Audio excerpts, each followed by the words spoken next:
இங்கே நாகூர் ரயில்வே ஸ்டேஷனை தான் நீங்கள் பார்க்க போகிறோம். எந்த ட்ரெயின் எத்தனை மணிக்கு கிளம்புது, எத்தனை மணிக்கு வருது அப்படிங்கிறத பார்க்க போகிறோம்.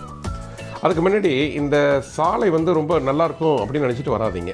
மிக மோசமான சாலை என்பதை முதலில் நாம் பதிவு செய்யும். 2 அரசுகளும் எப்படி இது பார்க்காம இருக்குது அப்படிங்கிறது தான் மிகப்பெரிய ஆச்சரியம். இப்போ நீங்கள் அந்த சாலையிலேருந்து உள்ளே இப்படி கட் பண்ணால் தான் நீங்கள் ரயில்வே ஸ்டேஷன் போக முடியும்.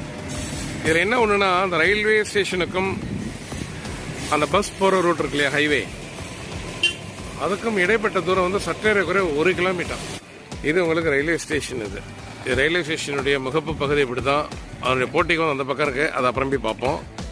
இல்லை என்ன ஒரே ஒரு ட்ராபேக் அப்படின்னா பயணிகளுக்கு என்னென்னு கேட்டிங்கன்னா, ரொம்ப ஈஸியாக ஆக்சசிபிளான ஒரு இடத்துல ரெண்டுமே இல்லை அப்படின்ட்டு. இப்போ தர்காவிலேருந்து அங்கே போனால் தான் அவங்க கிட்டத்தட்ட 3/4 கிலோமீட்டர் நடக்கணும். எதுக்கு? பஸ் ஸ்டாண்டுக்கு போகிறான் தான். அதுமாதிரி ரயில்வே ஸ்டேஷனுக்கு வரணும்.